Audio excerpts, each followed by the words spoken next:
Tokyo Revenger episode 31. Di episode kali ini, Shifuyu dan Takemichi masih ada di taman. Hujan sudah berhenti. Takemichi berkata kepada Shifuyu, "Terima kasih Shifuyu, sudah banyak yang berubah.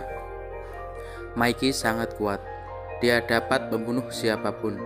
Aku tidak dapat melakukan apapun. Maiki telah berubah, dia berbeda. Tapi itu tidak benar. Dia adalah temanku." Maiki pernah berkata, "Dalam kehidupanku, aku telah banyak menderita. Jika kau menderita, maka lawanlah dengan segenap kekuatanmu. Jangan membuat kesalahan. Aku ingin menjadi seperti Maiki. Aku telah membuat keputusan Shifuyu. Sampai aku menjadi nomor 1 di Toman, aku tidak akan melangkah ke masa depan. Maiki, semuanya, ini yang terakhir kalinya. Aku akan membalasnya. Ayo berangkat Shifuyu, akan kulakukan." Shifuyu berkata, "Aku ikut denganmu, partner." Lalu Takemichi dan Shifuyu pergi ke tempat pemandian air panas untuk sedikit menghilangkan penat. Mereka berdua bercanda dan saling meledek satu sama lain. Shifuyu berkata kepada Takemichi, "Jika Maiki memukulmu, kau tidak dapat melakukan apa-apa." Taki menjawab, "Ya, kau benar. Aku penasaran apakah akan ada pertarungan. Jika ada, aku akan ikut. Aku akan menunjukkan kepada mereka betapa kuatnya diriku. Lalu aku akan menjadi nomor 1 di Toman." Dengan singkat, Shifuyu menjawab, "Ya, terserahlah." Dengan muka yang kecewa, Takemichi berkata, "Itu hanya sebuah ide. Tapi kenapa Maiki bisa menjadi seperti itu karena aku tidak ada di sini? Dapatkah seseorang berubah seperti itu dalam 12 tahun?" Shifuyu menjawab, hatinya telah tenggelam dalam kegelapan. "Aku tidak tahu. Apa memang kita memiliki kesempatan untuk merubah apapun?" Mendengar perkataan Shifuyu, Takemichi mengingat tentang Kisaki. Yang paling aneh sekarang adalah Kisaki yang dikeluarkan dari Toman. Artinya Maiki membutuhkan Kisaki. Shifuyu dengan spontan menjawab, "Itu tidak mungkin." Lalu Takemichi melanjutkan pembicaraannya. "Tapi masa depan sebelum ini, Kisaki yang tenggelam dalam kegelapan. Fakta bahwa Kisaki meninggalkan Toman, mungkin ini jadi salah satu alasan Maiki berubah." Lalu Shifuyu terdiam dan berkata, "Kisaki pasti tahu sesuatu tentang ini." Skin berpindah di kota Yokohama. Terlihat seseorang yang sedang duduk di atas gedung dan berkata, "Aku dalam tekanan yang kuat sekarang. Jika aku tahu hari ini akan datang dan kau akan datang mengunjungiku, Kisaki." Ternyata di belakang orang itu ada Kisaki dan Hama. Lalu orang itu berdiri dan kembali berbicara, "Kau paham maksudnya kan? Orang itu adalah ketua Tenjiku dari Yokohama yang bernama Kurokawa Izana." Izana berkata, "Mari kita selesaikan ini. Kau kenapa ke sini?" Kisaki menjawab, "Karena ini pembalasanku." Izana mendengarkan perkataan Kisaki yang berkata, "Perang terakhir dan terbesar dalam sejarah Toman dimulai." Skin berpindah.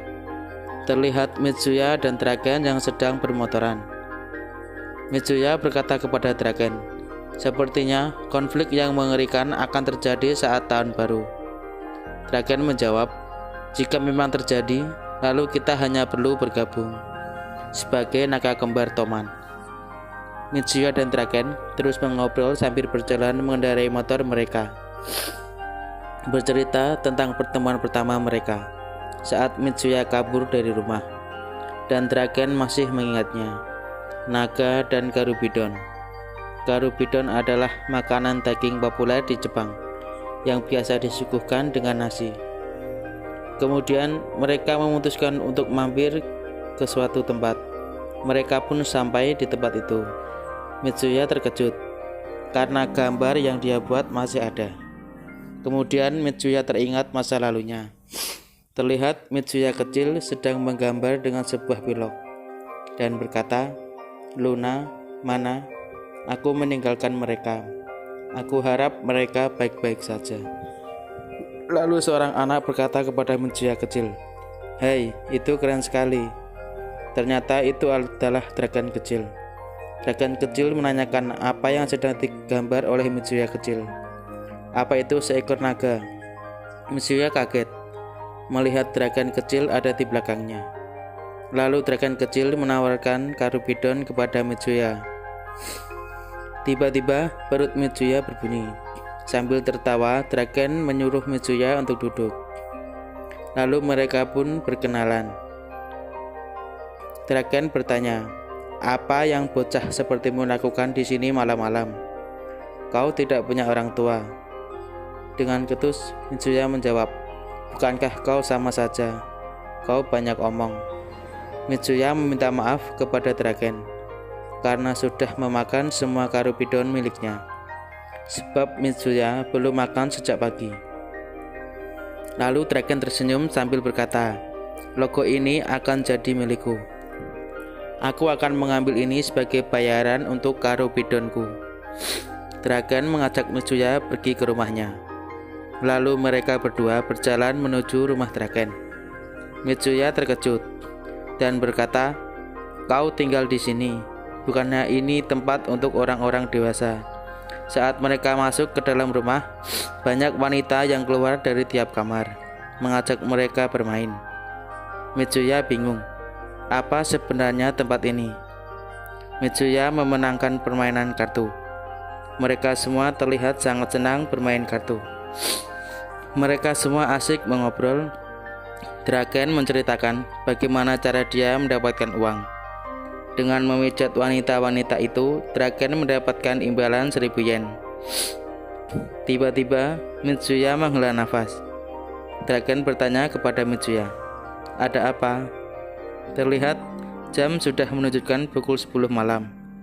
Lalu Mitsuya menjawab, "Kau sangat beruntung. Kau tahu, orang tuaku selalu sibuk, dan setelah sekolah, aku hanya mengurus adikku." Dragon memberitahu kepada para wanita itu kalau Mitsuya kabur dari rumah. Saat Mitsuya ingin tinggal di rumah dragon, muka Mitsuya malah ditendang oleh seorang wanita. Mitsuya marah dan berkata, "Kenapa kau melakukan itu?" Kemudian wanita itu menyuruh Mitsuya pulang. Wanita itu berkata, "Jangan jadi gegabah, kau bocah manja." Akhirnya Mitsuya dan dragon keluar dari rumah. Mitsuya kesal kenapa wanita tadi melakukan itu. Lalu dragon meminta maaf kepada Mitsuya. Dragon berkata, "Tapi bagi mereka itu bukan tempat di mana kau bisa tinggal sesuka hati. Apa kau suka masakan ibumu?" Mitsuya menjawab, "Aku lebih suka masakanku sendiri. Ibuku tidak pernah memasak, dan masakannya juga tidak enak. Mungkin aku benci masakannya." Sambil tersenyum, dragon berkata, "Itu bagus." Mitsuya berkata, "Kau salah paham. Aku bilang aku tidak suka masakannya." Tiba-tiba dragon mengatakan, "Aku tidak punya orang tua. Aku harap aku bisa mengatakan hal seperti aku benci masakannya." Mitsuya terdiam mendengar perkataan dragon. Dragon menyuruh Mitsuya untuk pulang dan berkata, "Kau sebenarnya sangat cemas kan dengan kedua adikmu? Itu semua terlihat jelas di wajahmu. Kau orang yang baik. Jadi preman tidak cocok bagimu. Sampai jumpa." Mitsuya berkata dalam hati, "Sepertinya dia bisa melihat jelas keadaanku." 1 bulan kemudian, Mitsuya menemui dragon. Dragon terkejut dengan penampilan Mitsuya yang baru. Mitsuya berkata, "Aku akan selalu di sini untuk mendukungmu. Aku telah bersiap untuk itu.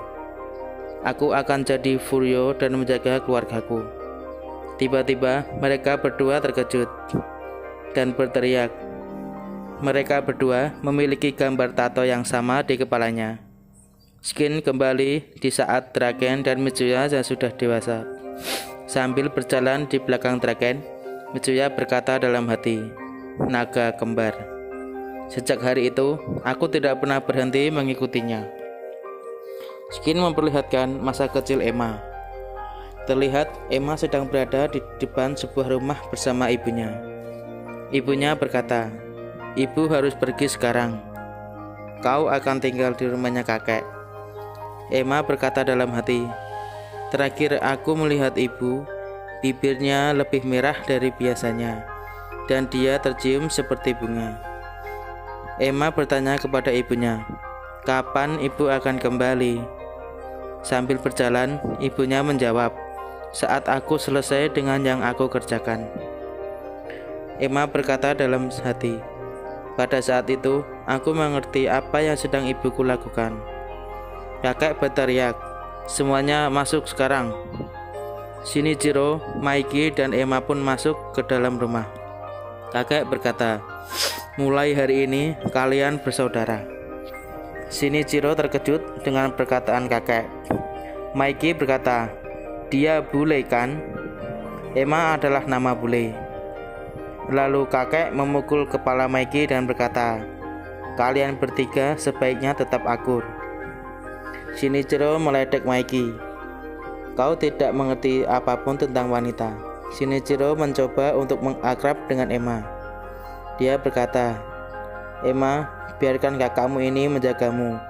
Aku tampan, jadi cobalah untuk tidak jatuh cinta denganku. Tetapi Emma malah meledek gaya rambut Shinichiro yang aneh. Mendengar perkataan Emma, Maiki meledek Shinichiro. Dia berkata, sepertinya dirimu yang tidak tahu apa-apa tentang wanita. Terlihat Emma sedang mengintip anak-anak laki-laki yang sedang latihan di dojo. Kakek menyuruh semua anak-anak itu untuk beristirahat. Terlihat Baji yang sedang dipanggil oleh seseorang. Orang itu adalah Shinichiro. Shinichiro berkata, kau melakukan yang terbaik sebagai seorang berandalan. Baji sangat senang saat melihat Shinichiro. Kakek memanggil Shinichiro, tapi dia langsung pergi dan pura-pura tidak mendengar. Kakek berkata kepada Baji, dia menghabiskan waktunya di luar untuk menghindari dojo. Kau tidak boleh berakhir seperti dia. Baji menjawab, ya. Kakek dan Baji sedang melihat seorang anak yang masih berlatih. Emma juga melihat anak itu. Anak itu sangat hebat.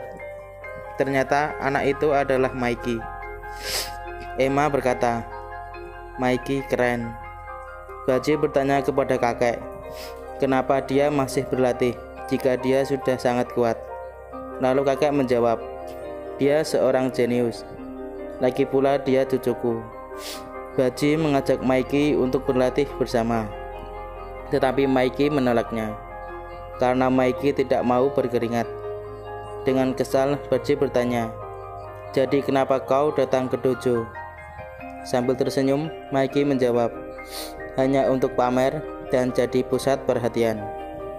Baji melihat seseorang yang sedang mengintip, lalu bertanya, siapa orang itu? Maiki menjawab, dia adik perempuanku yang bernama Emma. Maiki menjelaskan kepada Baji kalau Emma adalah adik tirinya. Baji berkata, dia punya nama bule. Lalu Emma berkata dalam hati, mereka berdua sama bodohnya. Baji berkata, kalau begitu namaku Edward, jadi panggil aku Ed. Maiki yang tidak mau kalah dengan Baji berkata, namaku Maiki, singkatan dari Michael. Mereka berdua sambil bercanda menggunakan bahasa Inggris. Lalu Emma berkata, aku sangat mengerti sekarang apa yang ibuku rasakan. Dia membenciku. Karena itulah dia meninggalkanku. Aku mengerti sekarang. Tapi dia bilang dia akan kembali saat dia selesai dengan urusannya. Dia bilang begitu padaku. Terlihat kakek bertanya kepada Shinichiro, bagaimana dengan Emma?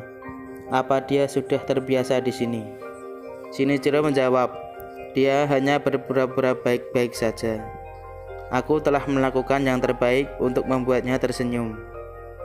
Terlihat Maiki yang sedang menguping pembicaraan kakek dan Shinichiro. Emma sedang berlatih bela diri. Maiki yang melihatnya berkata, tidak seperti itu. Apa kau perlu bantuan? Emma menjawab, Ya, panggil aku Maiki. Sekarang kakakmu ini bernama Maiki. Sekarang kita berdua punya nama bule. Sekarang kau tidak akan merasakan terasingkan lagi. Jadi panggil saja aku Maiki. Emma berkata, kau sangat tidak mengerti wanita. Aku tidak peduli dengan namaku. Maiki berkata, apa kau jatuh cinta denganku? Emma menjawab, kalian berdua bukan tipeku. Skin berpindah saat Emma dan Draken di kejadian sekarang. Terlihat Emma yang sedang menemui Draken. Emma berkata dalam hati, aku tidak pernah merasa kesepian lagi sejak saat itu.